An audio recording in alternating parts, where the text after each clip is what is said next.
Ladies and gentlemen, boys and girls, but most of all, you filthy degenerates, welcome back to the Gold Advantage on the Bo3 Network, where we bring you the latest and greatest of the LCS and LEC news. With me, as always, are Chris and Scoot, and I am your host, Nikita. How is everyone doing? By the way, it's not just the news. What's the news, Nikki? Tell us What's news, the news, baby. What's the news? Let Chris speak. I cut him off. Look, I missed a week.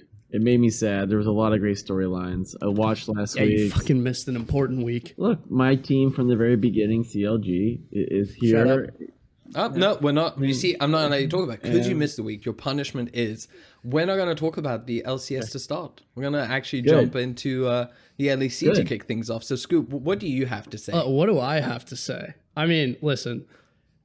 There's a lot going on at the moment in the LEC, and it's quite interesting to say the least. The team that I picked from the beginning is I think we BDS.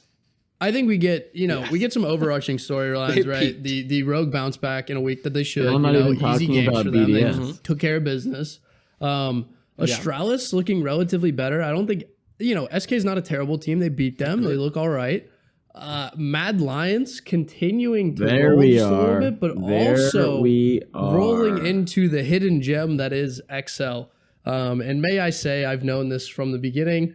I had them, going places last split. They made it to playoffs first time ever. I was very proud of the org. And then, last week it was said to me that, Fnatic, or 2 weeks ago actually, before Chris decided to skip out on bad takes, it was told to me that, Fnatic can't lose to Rogue and then get beaten by XL right after, or can't beat Rogue and then Rogue will lose to XL right after. My apologies. Which, would have netted you somewhere like 6 odds across both of those two matches. Which that would have been. Chris, would you like to let me know if that happened or not? It didn't get clipped. I can tell you that much. It will be getting clipped. We don't clip anything less than 20 odds, so I'm not interested. I mean, that also, hit first week. No big deal. It's whatever. Yeah, I think I gotta change your lower third to like the Oracle Scoot for now until you lose. I mean, I'm on. You got that Midas touch at the moment. I think you touched on a couple of teams. Like I think you touched on every single team. So yeah, I did on purpose. He touched on every team. The one I didn't touch on was Misfits. There's also Vitality. There's a little bit. Which is actually a team I want to conversate about. Let's talk. Well, we won't. Well, had you? Unfortunately, it's not on the. Our little notepad. Well, so no, I mean, conversating about we're shit. gonna that's talk it. I asked you one question. Is that my punishment this week? Is that what we're doing? This is Madam Nikki tonight, just whipping us all into shape.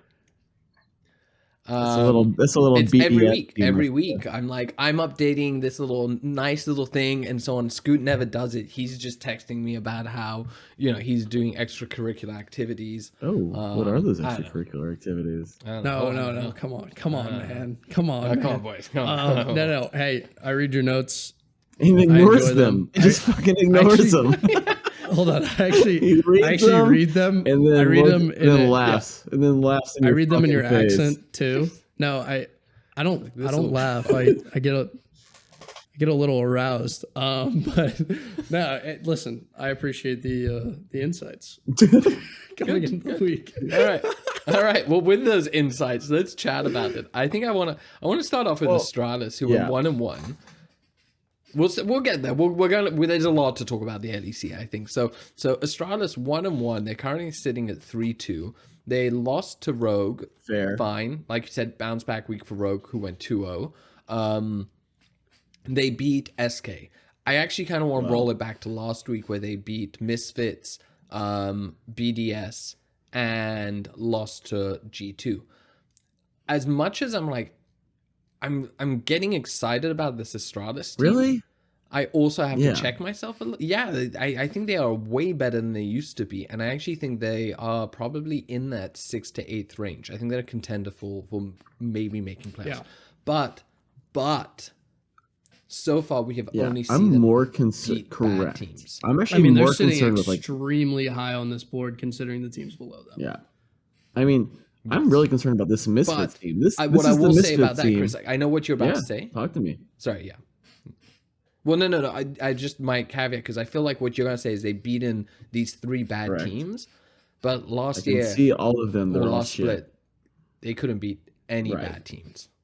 So No, listen, they it's look like, much improved. First of all, let's not put it past. Now they are beating the teams that they should beat. Like that's the story. Well, here. to be fair, especially they're for a not team supposed to that is beat looking anybody. I think that's No, Nicky's no, point. they are. They're not because meant to beat the anybody. The point of my statement is that Misfits is ass. So But how did that happen? Like, where did that come from? But we've been saying that. We said this last week. No. They just don't look good. This is a team that made playoffs, performed. Nikki and I both These said guys- last week that Misfits look horrible. I know, but where did that come from? Like, these guys are now.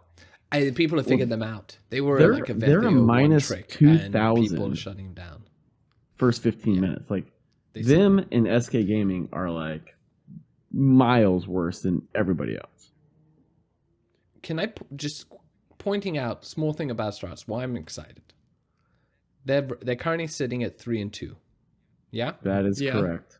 that they've already matched their record from last split. Great. So the rest is They had 3 wins. the rest whole is gravy split. for them. So it's like they've already by week 2 matched the record. This is what I mean. Like, so I think we're gonna have a new 10th place team.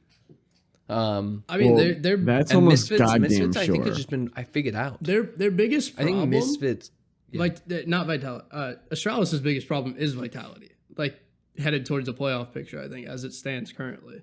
Like, I mean, if teams continue to play the way they are, which is not true to League or the LEC, and there will be patches and teams will get better and worse and things along that line. But if all things equal, as it currently stands, XL would definitely make playoffs in my eyes. They look even better than they did last split. And then Astralis, it would be pretty much a 1v1 against Vitality as we currently are. That's so we had Rogue, Fnatic, Misfits, G2. Wait, in the sorry, top 4, Rogue, then XL, and Fnatic, Vitality. in Misfits, G2. Yeah. G2, then XL, and then Vitality. For last playoffs. So for last playoffs, I think we all agree Misfits looks like they're out. See ya. And they're done. So that's a spot that's freed up, and that's the fight. That's like, is that Mad Lions or is that Astralis coming in?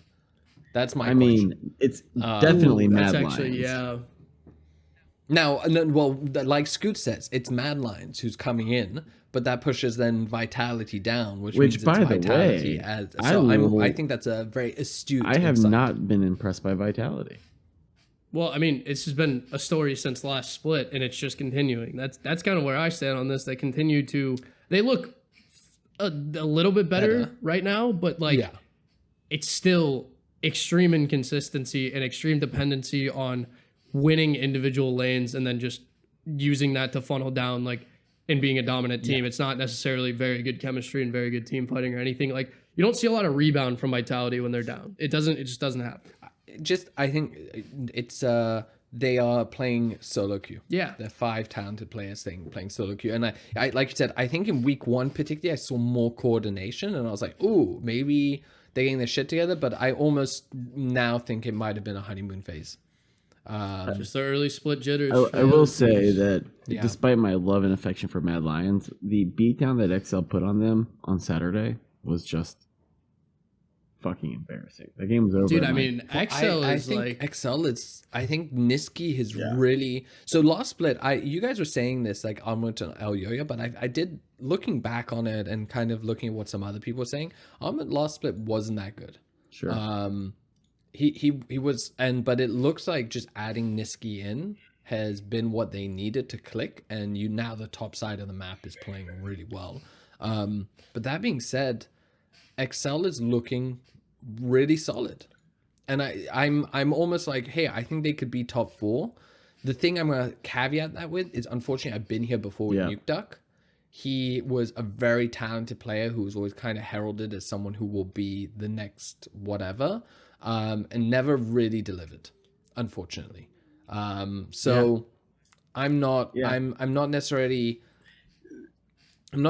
certain that I usually agree with. I'm very quick to follow that logic, Nikki. I will say the fact that they made playoffs for the first time ever in franchise history last split, I think does bode well for them. This isn't just like an anomaly where they were shit last split and then all of a sudden really good this split. It is, I feel like, a momentum, like something that they built off of, and have actually been been building towards this. And I can absolutely, I mean, when you're, it's different when you're like barely winning as well. When you are going out and just making team fights, making plays, controlling map, controlling vision, whether they are, that is indicative of a team that is got some chemistry, they're gelling. And so and really they are. And they're also putting together people, like I said, New Duck is someone who I think has failed to, he's kind of performed well, but not great. You know, Finn was someone I've been quite critical of. He's actually been playing really well in this new meta. They are coming together. Like I really, at the moment, I'm putting them top 4. And also they have Finn, who was at CLG, and we know how good CLG is playing. So like, you got a lot of cross pond synergy working on. Rubbed off. They did.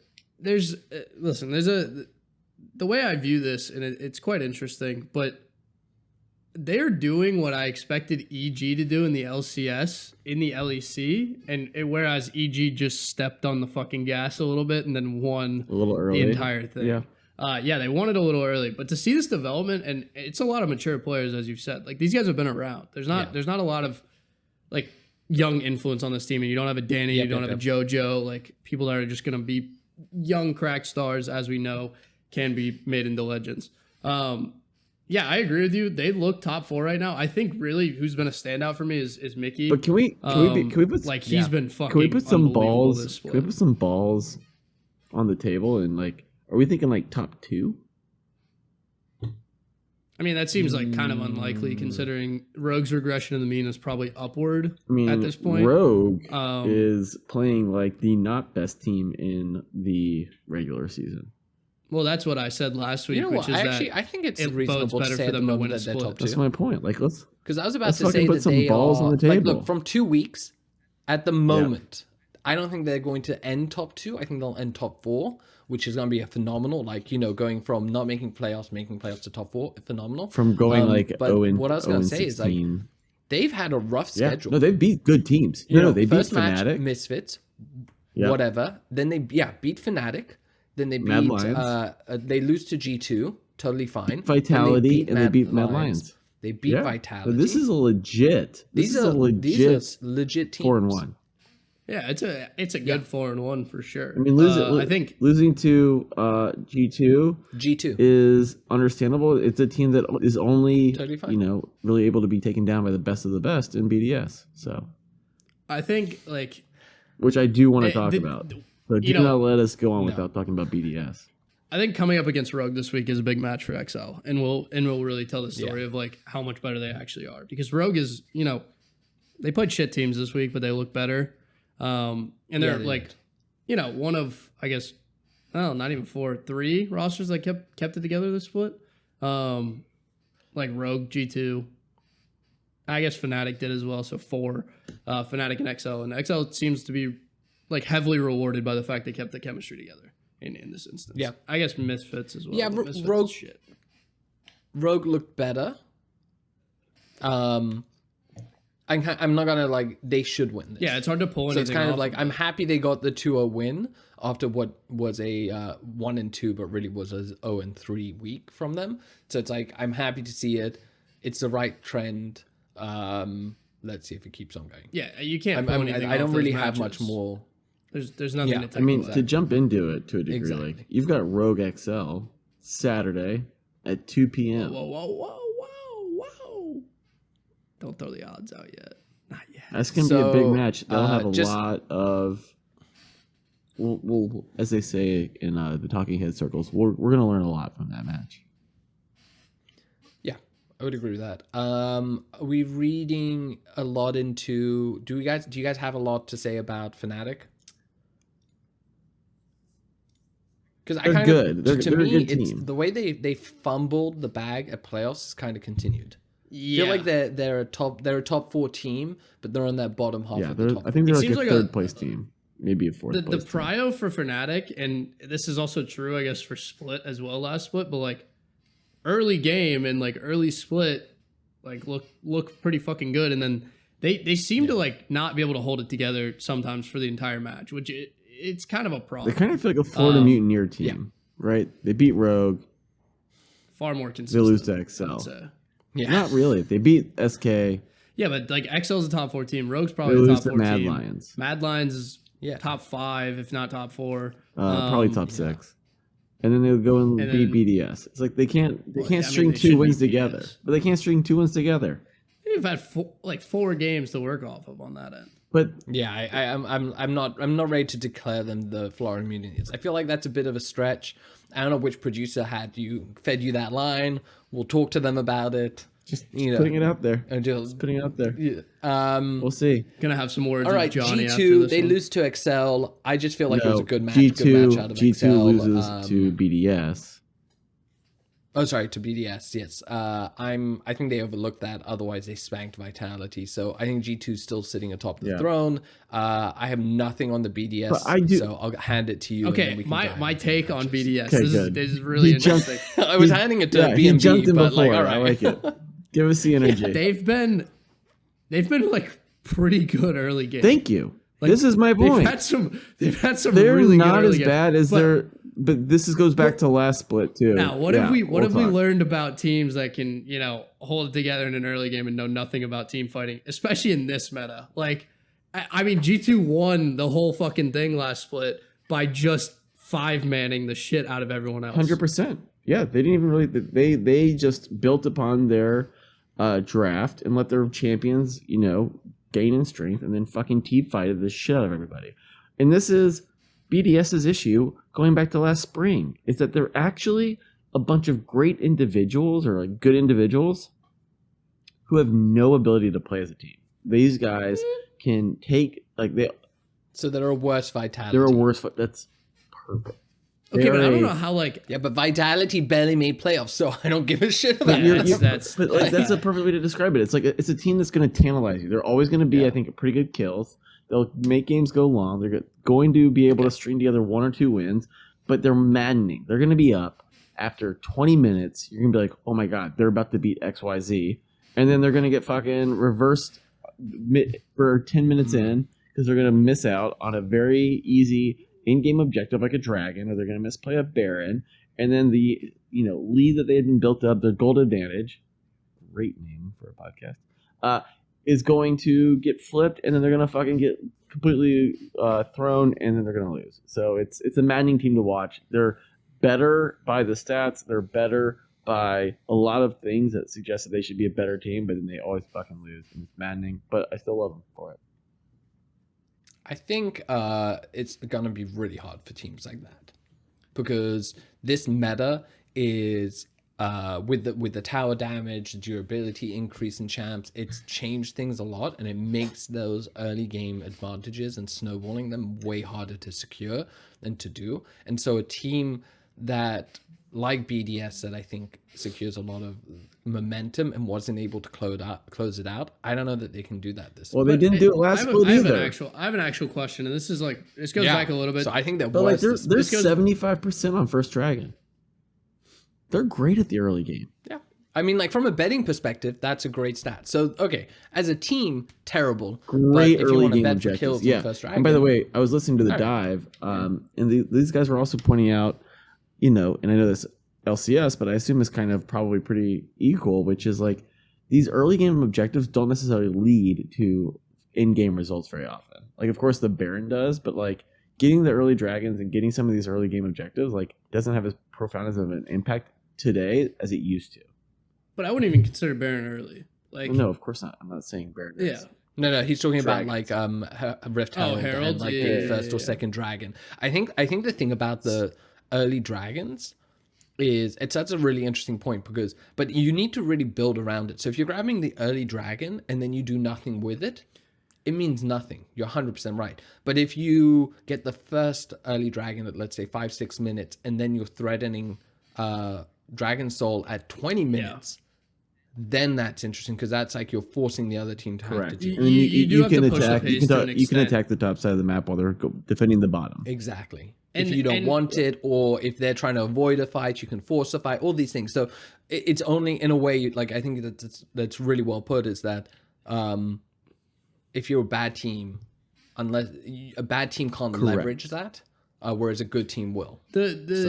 I mean, this crosses the pond a little bit. Excel is 100% on First Dragons. To hear thoughts on this, But it was a shit match. And I mean, like, Dignitas Immortals, whatever, we crossed the pond for this one, just like as an example. But Dignitas did just like build on that dragon that they had early and just like snowballed it into like this oppressive lead. The interesting part of this is that I feel like, you know, the teams that are really good at 5-manning and really good at scaling up like an entire game and then getting into those team fights late are almost giving up 2 lanes and prioritizing one as a method of like holding on early and understanding that they'll be at a slight disadvantage. I saw Immortals play a comp that pretty much gives up every lane. Like they gave up every lane advantage in this effort of like, we're going to hyper scale into like a crazy roster. That doesn't work. Like you need somewhere to hang on because they got fucking railed, and not because they're bad. It was a shit draft, yeah, but like, and I'm so happy to see it get But pushed. like, I'm not gonna like be taking many lessons from Immortals on how. But to I don't play. think like anyone is holding on to that game. Like it. I mean, no, I don't think so either. I know what you mean. I see what you're getting at, and I do agree with that. I don't think anyone holds on. I think like you can't just be like, we're playing for the late game and give up everything and then think that you'll get to the late game. But it's also a miracle. It's also about having like steady weak side laners, which I mean like you know, EG is gonna funnel down to Jojo, or not to Jojo, but to Danny, and like in bot lane, pretty much all the time. Luckily, you know, they've got an absolute veteran holding it down in top lane.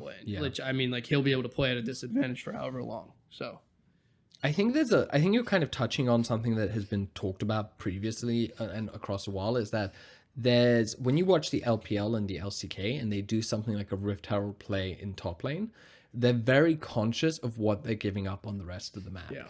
So the top teams I'm talking about, not the dog shit ones that come in like 13th place out of the 240 LPL teams. But like they will T1 or the other Damwon and so on will allow you to maybe push bot lane, but they'll push out bot lane and mid lane, and they'll have one person holding that out. So you might get 1 or 2 plates while they take your top tower. I think the issue that the LCS has quite often, and this happened in one match, and I can't remember what it was, where they did the Rift Herald in top lane, and then the other team was just able to take the tower in bot lane.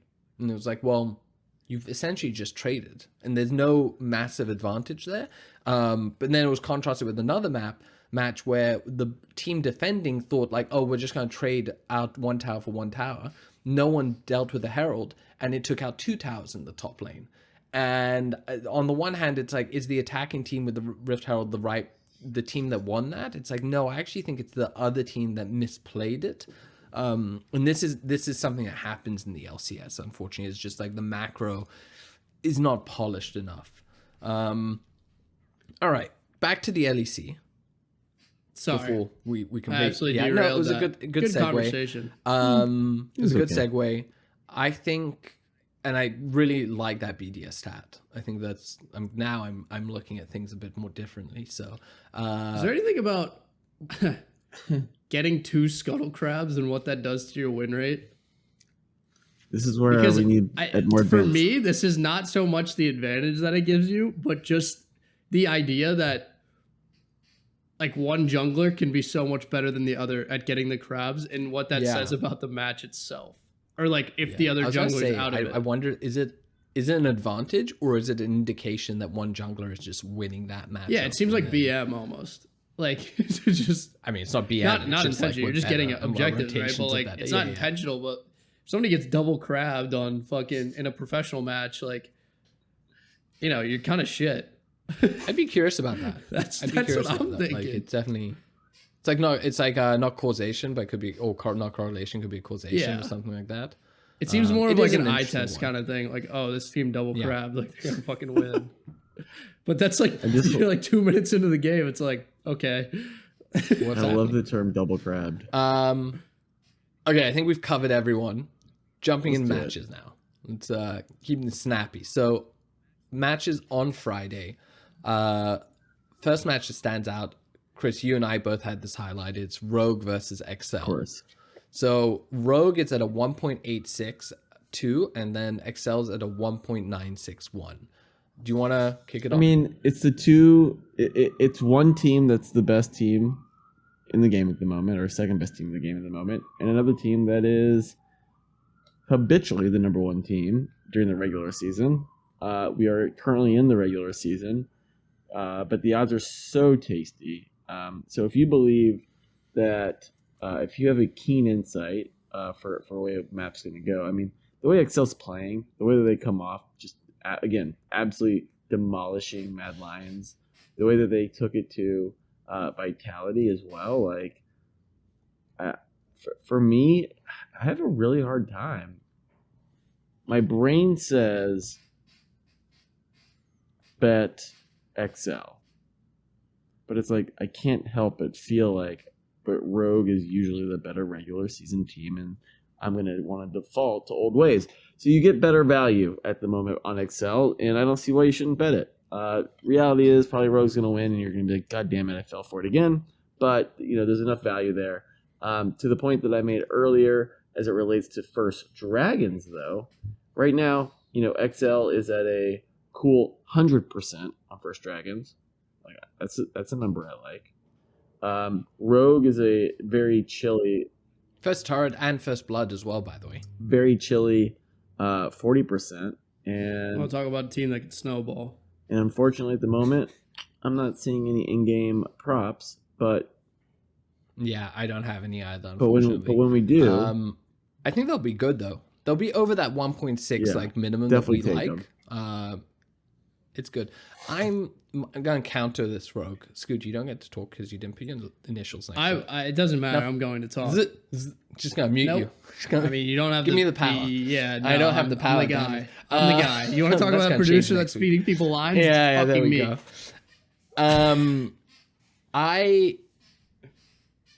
So looking at Rogue, I think Rogue had a really bad week 1. Yes. I think week 2 is better. Yes.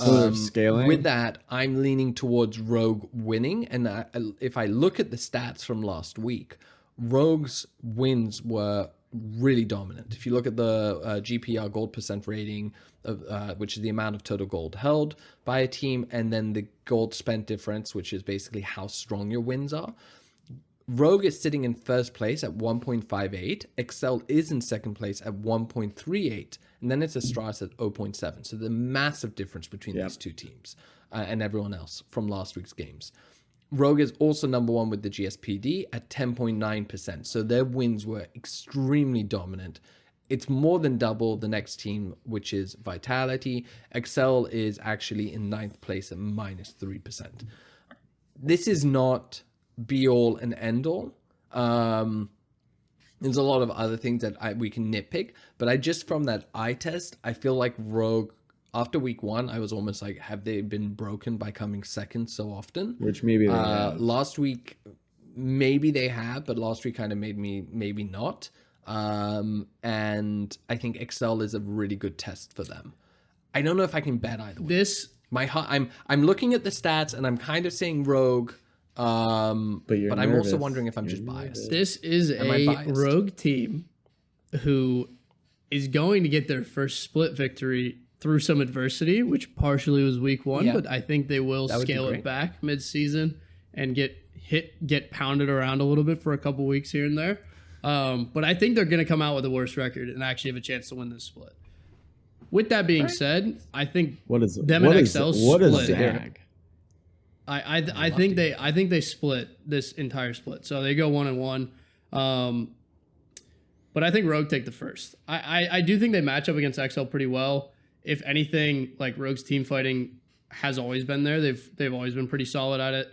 I don't think that's gone. I think I agree with you. They had a rough week 1. I think they put themselves behind a lot and didn't even give a chance to like really bring that out in a match. And it's gonna matter here. I think they'll be able to hold off the early XL pressure and then pull out this win, but I think XL gets their revenge later in the split. That's just kind of how I view it. All right. I like it. 1-1. I like it. It's my early prediction. Rogue first. Next one was Fnatic Astralis.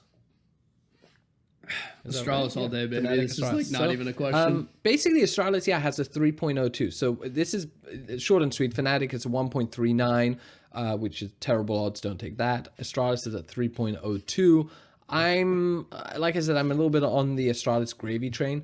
I am not sure this is legit. This is going to be their first test. Fnatic hasn't super impressed me.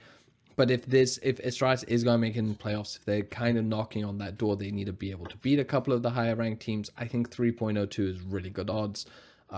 This is a potential upset match.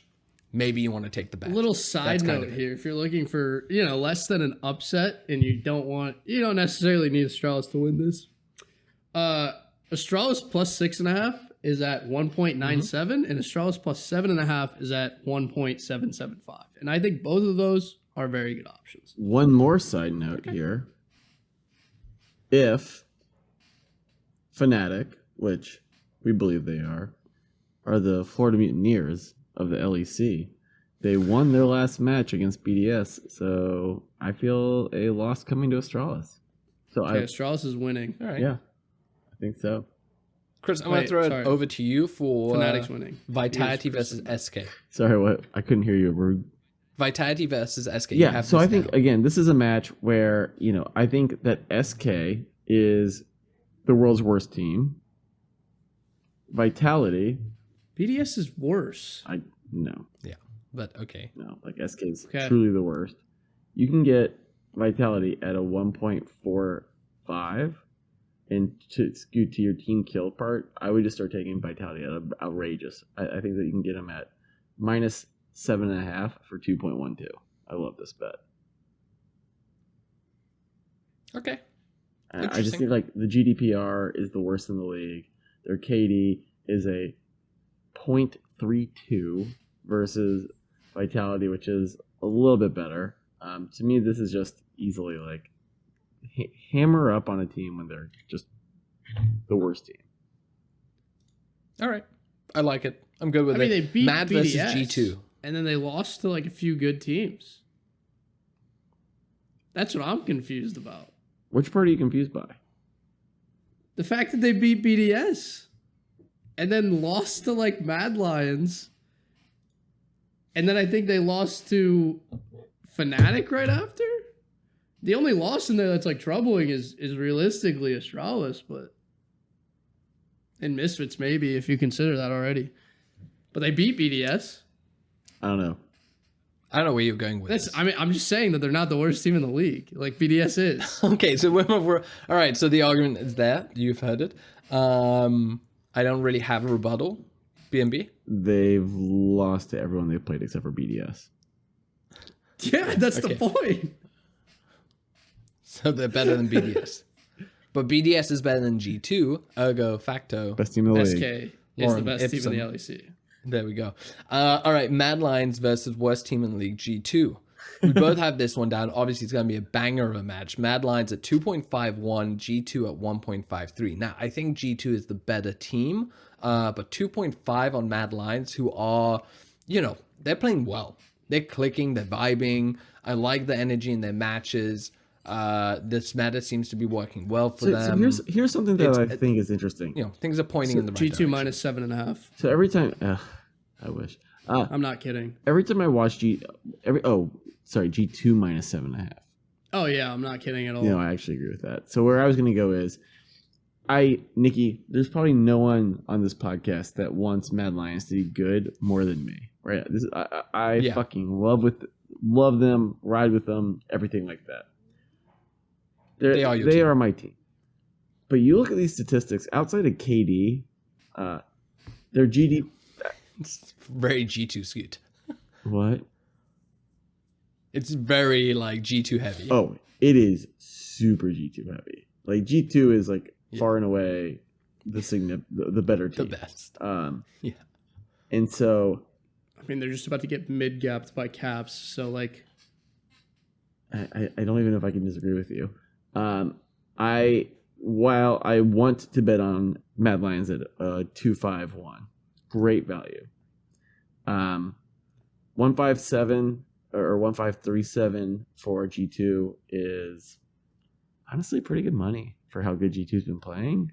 But G2 wasn't that great during the regular season. And G2. They do historically kind of take it easy during the regular split. I hear you. Because they've realized there's no difference between fourth and first place. I think that's changed a little bit. When they're playing, they just keep playing. Nasty. And I don't think I'm going to say minus 7.5, but I do like minus 6.5 for a 1-9-7. Okay. All right. I can't disagree. I see your reasoning. I don't fully agree. I still think this is like a potential upset. I don't know if I take 1.5. I do like the kill spread. That's not terrible. If they win, they're going to fucking win by a lot. All right. I mean, the actual spread, let me be clear, is at like -5.5. I'm boosting that a little bit, pulling out a -7.5, which is at 2.18. I mean, Mad Lions did just lose 18-1 on kills. No, I think they'll get fucking slammed if they lose. That's what I'm going Correct. with. So that's kind of the point, right? Like, it's like if you're going to bet on G2, you might as well bet a big kill spread, because usually Mad Lions, when they lose, they're not winning. They're not losing by close margins. They're very binary, 1 or 0. Yeah, I'm with you on that. All right, Saturday's match is now jumping over there. I have Vitality versus Astralis, same as the previous one. I think Vitality is a worse team than Fnatic. So if I believe Astralis can beat Fnatic, I believe they can beat Vitality. You can get Astralis at 2.43, which I think are really good odds. Book agrees. You can parlay them actually together if you really believe in Astralis and you think they're going 2-0 this weekend. You can get that 7.34. I'm less sold on that in a weird way. I don't feel like 7.34 is worth the 2-0. I'd rather just have those two bets separately. I think you can bet both matches and come out on top, because I do think they'll go 1-1 somewhere in this week. I like that. The rest of these matches are, besides obviously the big one at the end of it, but like, I mean, come on. Like some of these are just... Well, BNB had Misfits versus Mad. I assume this is another kick them while they're down. Absolutely. Yeah. I think that you're going to see Mad Lions lose to G2, but then come back with roaring. See what I did there? Amount of kills, amount of playing, and so I think you're just going to see another Mad Lion. Sorry, it was just that joke. It was so funny. You can get it. I had to. Don't you have the laugh track? I'm not playing it for that. -7.5 at 1.78. Not a ton of value there. That's quite a large kill spread for not a lot of value. But I think Mad Lion is just by far the spirit team here, so you could even be a little safer and just go with like a -6.5 at 1.62. Clearly, all right. Big match of the weekend: Fnatic versus G2. I think less a big match, to be fair, than the Mad Lions G2. Fnatic at 2.51, G2 at 1.54. I have this down because I'm actually like, stay away. This is accurately priced. I don't think the odds are good. It's accurately priced. That's all you need to know. Maybe that's my opinions. So I'm not. I think G2 is just by far the better team. I don't really believe in Fnatic to. You think that this game is a bigger game of the week than G2 Mad Lions? No. Oh, sorry. No, I corrected myself after I said it. I was like, oh, that's actually honestly lesser. Match of the weekend to me is Rogue XL. You know, Fnatic G2 could have. I don't know. The Mad G2 is also. I think I do agree. I could see the XL Rogue one being. I think that's Fnatic G2. If you had to do numbers of teams, right? I think that we'd all equivocally have G2, XL, Rogue in some order. So you're getting 2 of those teams up there. Fnatic G2 over 27.5 kills. Say what, Nikki? I couldn't hear. Over 27. I would agree with that order. Over 27.5. 2.2 odds. Okay. I like it. I'm liking it. I like All right. I like it. You like it. I'm we not like on it. Board. What we like even more is CLG's performance in the LCS. The boys are clapping. They are popping off. The boys are back. Don't nod your head. I've got Chris. us with 2 weeks gave in. up on We the are team. 2 weeks You in. gave up on the team, and I had to pick the organization up while you left it in shambles. And look at what they've done. Right? It's the Scoot effect, baby. But how good is CLG well, actually? they have 3.26 odds against Liquid, and I will be taking fucking that all day long. Well, that's a good indicator, but I think they're good. I don't know if they're great. So the FlyQuest loss is extremely concerning.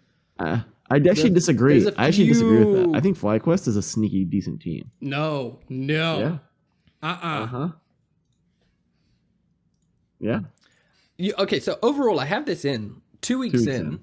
How are we feeling about the LCS? My spoiler for this is I actually think a lot of the bad teams got better. Yeah.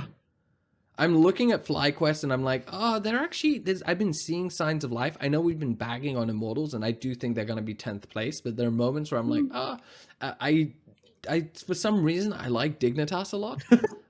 Again, I've been seeing them making plays that I'm like, hey, this could be a good sucks, team. Dignitas sucks, Immortal sucks. FlyQuest sneaky decent. You know who's the worst? FlyQuest is not sneaky decent. Cloud9 Golden Guardians trash. has gotten better.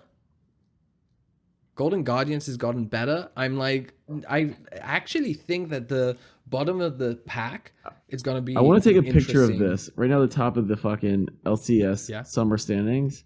Number 1, Counter Logic. Number 2, Evil Geniuses. Number 3, Team Liquid. So those are my 2 favorite teams. Number 1 and 2. Yep, it's true. So I'm at the moment I'm looking at the LCS, and I do think that Golden Guardians has gotten better. I think Dignitas is sitting at the bottom, but I've seen plays from them where I'm like, oh, I feel like you could pull this together and actually be a decent team. Basically from 5 to 10, I think everyone took a step up. The question is really going to be like, who took the biggest step, and the ones that stand out are like TSM, obviously, CLG. Wait, second one who stood TSM. out. TSM came in like 10th place, and they're now in 5th place. So like, yeah, they're not in 5th place. They're in tied for 5th place, but they're in they're in 8th place. TSM compared to Lost, I think TSM makes playoffs. What? Yeah. After where did you listen last week? At all? No. I think after TSM beating makes playoffs. Immortals. Listen, Speaker's looking great. Maple seems to fit into the team really well. Maple played very well. Tactical is kind of hit and miss still, but someone plays with momentum, and he seems to have it. I don't think they're gonna win, but I think they make playoffs. All right, here's what I'm really looking. Did you watch their game against Golden Guardians? Yeah. Listen, you can. I think Golden Guardians is a good team. I think Golden Guardians is kind of clicked. Man, this is hilarious. Okay. But no comeback. CLG. All right, so CLG, we all agree, has taken a big step. I'm going to just launch to that. I think CLG looks really good. Not really good. I think they look good. I think the addition of Dockler in top lane, great. Beating EG was a huge win. Contract seems to be playing Beating better. EG was a huge win. That's my point. Like the contracts point here, it feels like there is a lot of dependence on him playing well at the moment. Yeah. And he has improved, and that is huge for their team. But if those performances do not continue, it's going to be a troubling time for CLG coming up. And the thing is, they've had a mixed schedule. I feel like they played against some decent teams and some bad teams. EG's like their one good team. No. Based on you, they've played the hardest teams. They beat Golden Guardians, they beat TSM, and they beat EG. Those are 3 of the best teams based on Nikki. They're not best. When did I say? I said made playoffs. This is that's like 5th and 6th. So I'm saying, but those are exactly the teams they need to be beating to make playoffs. So this is, you do have to beat teams in order week to make 1, playoffs. Potentially an anomaly. Week 2, the fact that they have continued this trend, I'm like, okay, you know what? Like, I'm starting to believe more and more that CLG might. I'm bullish on FlyQuest as well, who they lost to, which they fucking had Team Liquid dead to rights, and then fucking blew it on a Baron, and then the game flips. Yes, 100%. And I think we can segue to Team Liquid. I 100% agree with that. I think that was a FlyQuest win. And Team Liquid's lost to TSM. And that's what I was going to talk about. That's why I think TSM is actually pretty good, because their win over Team Liquid was that's clean. what... They played so the funny. map really well. My read on it is that Team Liquid isn't as good this split. Maybe they haven't been trying, but this is not a TSM team or a Team Liquid team that I'm like super impressed by. And I actually think going towards this weekend, CLG playing TL, absolutely a chance for them to win. And I think that you could see 100 Thieves also beat TL. I think this could be an 0-2 weekend for TL. And TL's got a lot to work on. This is not a team. This is a team that is not. I don't like how correct. Bwipo's been playing. Absolutely. I feel like he's been playing dumb. He's and I've always been my issue with the LCS is He's always been my issue. He's playing solos. Like he plays by with himself, and the rest of the team's playing. He does. they're like not And coordinated. then, but this is the thing: you live and die by Right. Bwipo, and everyone knows that you live and die by Bwipo. And a This lot is of why time you you bring him live. on, A lot and of he time either you does a live. crazy play or he doesn't. And at the moment, the way he's playing, I think they are losing. You mentioned 100 Thieves.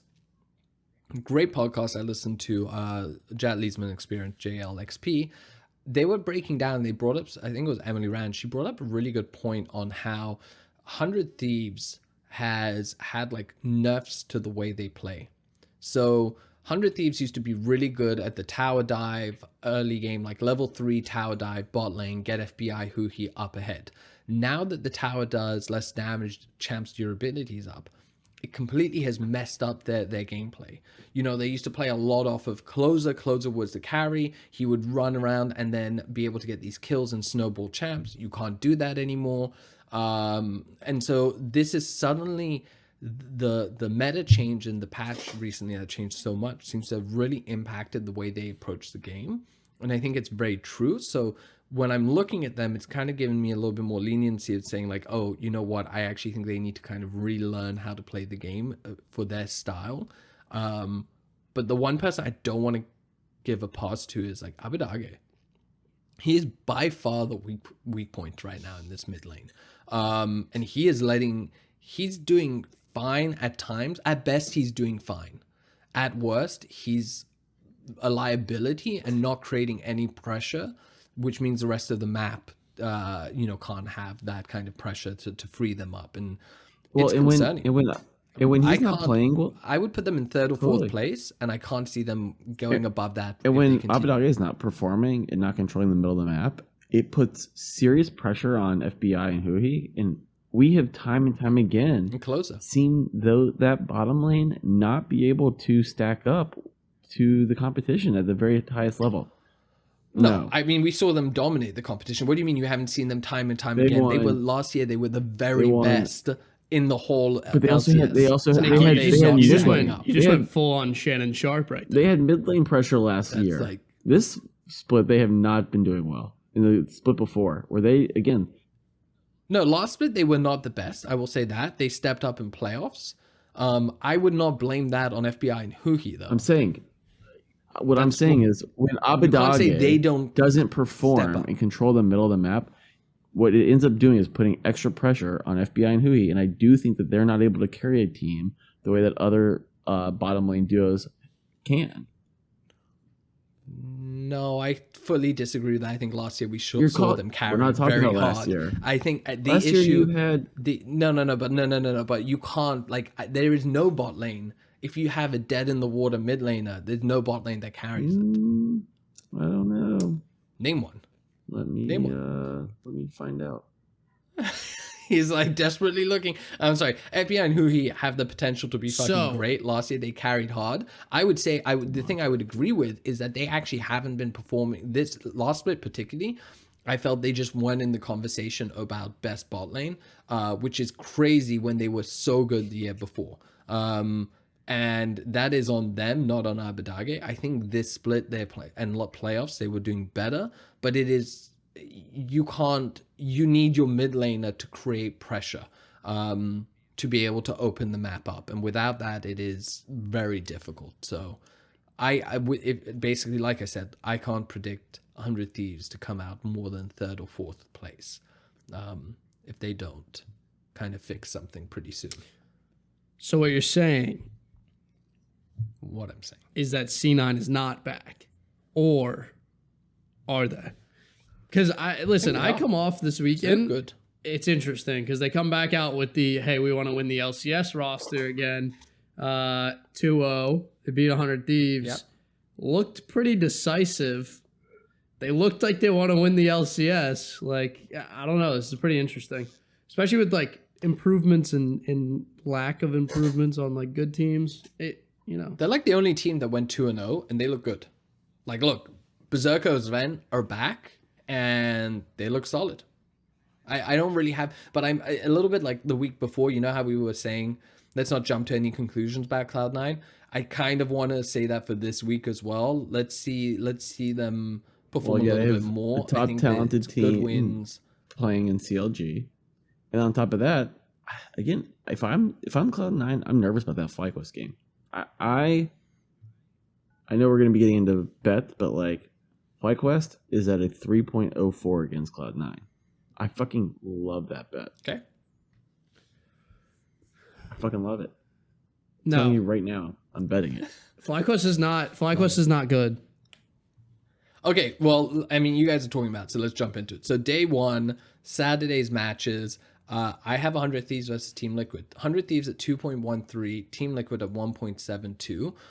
I'm highlighting this You have to take 100 mainly Thieves. because it's just good odds on both sides. You have good odds on both sides. Really depends on who you think is going to perform better. At the moment, I'm leaning towards Team Liquid. Team Liquid is it's not good right now. I'm telling you.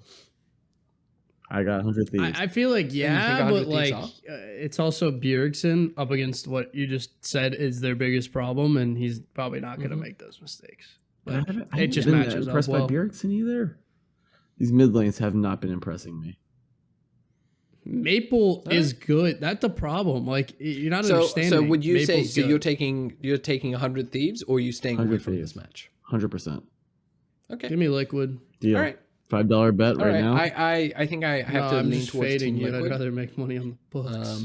But I do think, look, the reason I brought this up is it's a good match, like course. either side. So if you have conviction, I think you make the argument either way. You can use stats. You can say that like Bjergsen's going to beat Abadage. You can also say that like, hey, Team Liquid hasn't looked the best. And if 100 Thieves does come out strong with their bot lane or top lane or jungle or something and get momentum, they can win it. So you have the odds on 100 Thieves at 2.13, but 1.72 on TL is pretty good. Chris, you had CLG C9. You're goddamn right I do. You can get CLG at 2.72. They're the best team in the game right now. Cloud9. Classic.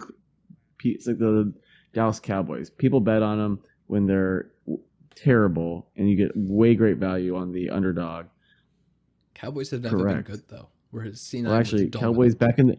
Your analogies are like... I mean, that's just like Listen, a bad call. Like the Cowboys back in the '90s won like 3 Super Bowls, so they absolutely. I don't were have good. I think 3 have a decades ago is huge very take here. different to 2 years ago. I don't So have I'm a- not even sorry, a Shit year moves ago. faster they in won spring esports than it split. does in Listen, traditional sports. I don't have a betting take here, but I will say this match is very important to me because I want to see CLG beat a team that is engineered to just win North America.